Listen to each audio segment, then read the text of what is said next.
या भागामध्ये पावसाचं अनुकूल वातावरण तयार झालंय. त्याचबरोबर याही भागामध्ये बंगालच्या उपसागरातील बाष्पामुळे परिणाम झालाय. एक जी चक्राकार स्थिती होती ती दूरवर निघून गेली आहे, मात्र नव्याने एक चक्राकार स्थिती या ठिकाणी तयार होण्याची शक्यता आहे. मात्र ही जर विरुद्ध दिशेने न सरकता थोडी केरळच्या बाजूने सरकली तर मात्र मान्सूनला मदत होऊ शकते. अन्यथा मान्सून आणखी लांबणीवर जाऊ शकतो. आज आपण जर साऊथ वेस्ट मान्सूनची प्रगती बघितली तर 30 तारखेला अरबी समुद्राच्या दिशेने सुद्धा प्रगती झालेली आहे आणि बंगालच्या उपसागराच्या दिशेने देखील प्रगती झालेली आहे. बंगालच्या उपसागराचा आणखी बराच भाग त्यांनी व्यापला आहे. त्याचबरोबर अरबी समुद्राचाही बराच भाग व्यापला आहे. त्यामुळे आता केरळच्या वेशीवर येऊन मान्सून थांबलेला आहे. कुलाबा वेधशाळेने दिलेल्या वॉर्निंगनुसार विदर्भात बहुतांश ठिकाणी मेघगर्जनेसह विजांच्या कडकडाटासह जोरदार पावसाची शक्यता व्यक्त करण्यात आली आहे. उत्तर महाराष्ट्र, मराठवाडा, पश्चिम महाराष्ट्र, रायगड, रत्नागिरी या भागात देखील आणि जवळपास संपूर्ण महाराष्ट्रामध्ये मेघगर्जना होऊ शकते. काही ठिकाणी येलो अलर्ट तर विदर्भात ऑरेंज अलर्ट देण्यात आला आहे. 1 तारखेला मात्र विदर्भ, उत्तर महाराष्ट्र, मध्य महाराष्ट्र, कोकण आणि जवळपास सर्वच महाराष्ट्रामध्ये मेघगर्जनेसह पावसाचा अंदाज देण्यात आला आहे. काल आपण भारतीय हवामान खात्याने दिलेल्या अंदाजाविषयी प्रतिक्रिया दिलेली आहे, परंतु त्याच्याविषयीचं काही स्टॅटिस्टिक आपण जमा केलं आहे आणि त्याचा विश्लेषण पण या ठिकाणी केलेलं आहे. जवळपास 10 वर्षात गेल्या 10 वर्षामध्ये IMDचे अंदाज किती टक्के बरोबर आले, गेल्या 10 वर्षात IMDचे अंदाज किती बरोबर आले आणि यावर्षी काय होऊ शकतं, अशा प्रकारचा हा डेटा आहे. जवळपास आपण असं बघतोय की एप्रिलचा अंदाज हा जवळपास 6.9 म्हणजे 7% बदललेला आहे. त्यानंतर मे जूनमध्ये जे अंदाज दिले गेले ते मात्र 6% बदललेले 5.9. मात्र 2011 ते 20 यामध्ये फक्त 100% अचूक अंदाज हे 2च वर्षाचे आले, म्हणजे 8 वर्षाचे अंदाज चुकलेले आहेत. त्यानंतर 2001 ते 2010 या कालावधीमध्ये सरासरी त्रुटी ही 8.6ची आहे. म्हणजे एकूण जर त्यांनी 100% अंदाज दिला असेल तर तिथे 108 किंवा 92% असा डिफरन्स झालेला आहे.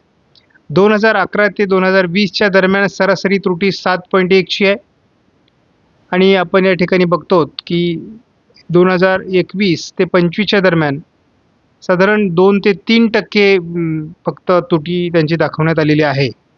मात्र ज्या वर्षी एल निनोचं वर्ष असतं त्या वर्षीची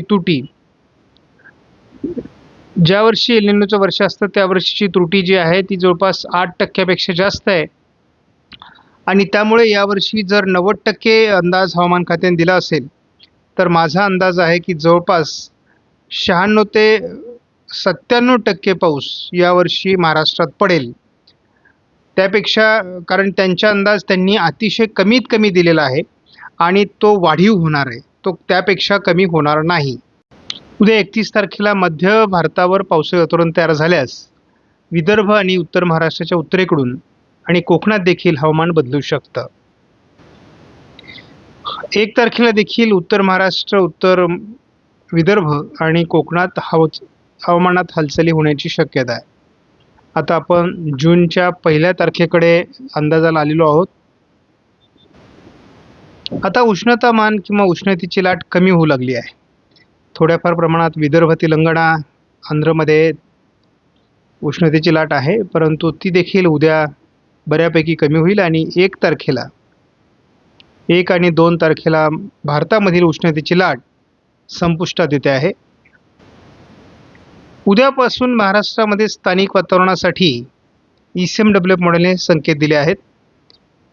थोड्याफार शिडकावा कोकण किनारपट्टीला देखील उद्या होऊ शकतो, म्हणजे पावसाची सुरुवात कोकण किनारपट्टीत उद्या व्हायला हरकत नाही. नंदुरबार, धुळे, जळगाव आणि थोड्याफार प्रमाणात हिंगोली, नांदेड आणि परभणीच्या आजूबाजूने उद्या पावसाचे संकेत देण्यात आले आहेत.